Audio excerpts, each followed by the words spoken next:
oleme aga järgmises paigas, milleks on Kristina ilutuba ning siin on võimalik saada endale erinevaid iluteenuseid, näiteks maniküür, pediküür, kulmudele erinevad teenused nagu näiteks lamineerimine, modelleerimine, värvimine ja ristmetele on ka siin kõikvõimalikud teenused, näiteks lash lift, ristmepikenduste paigaldamine ja samamoodi kõige uuem teenus, milleks on siis powder lift, mis on sarnane lash liftiga, aga selle ületöötlemise risk on hulga väiksem. Samamoodi on juurtest ristmed tõstetud maksimaalselt siis, ehk siis see tulemus on veel efektsem ja samamoodi püsib ka palju kauem. Ja täna me aga vaatamegi natuke lähemalt, kuidas toimub protsess kulmude lamineerimisel ja kindlasti tekib ka küsimus, mis see kulmude lamineerimine täpsemalt on ja kellele see üldse sobib ja mida see kliendile annab. Räägi, milliseid protseduure sina siin ilusalongis teed? Kulmude lamineerimine, värvimine ja modelleerimine.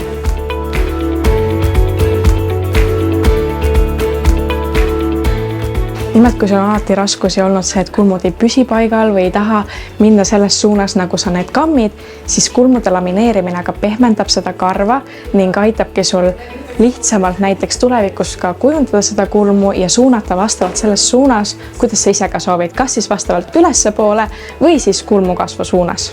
Protseduur aga kindlasti ei sobi inimestele, kellel kulmukarvad kasvavad pigem allapoole, kuna kulmukarv võib niimoodi kahjustada selle kemikaalide käigus ja samamoodi selle protseduuri käigus, ehk siis nad võivad hakata lihtsalt murduma.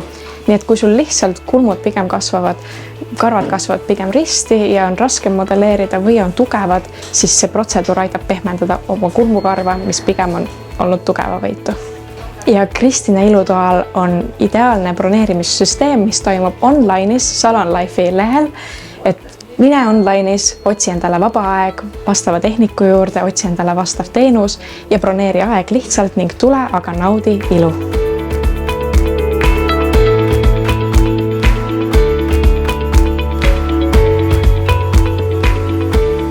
Ja nüüd aga meie lähme väikesele reklaamipausile ning kohtume teiega juba mõne aja pärast.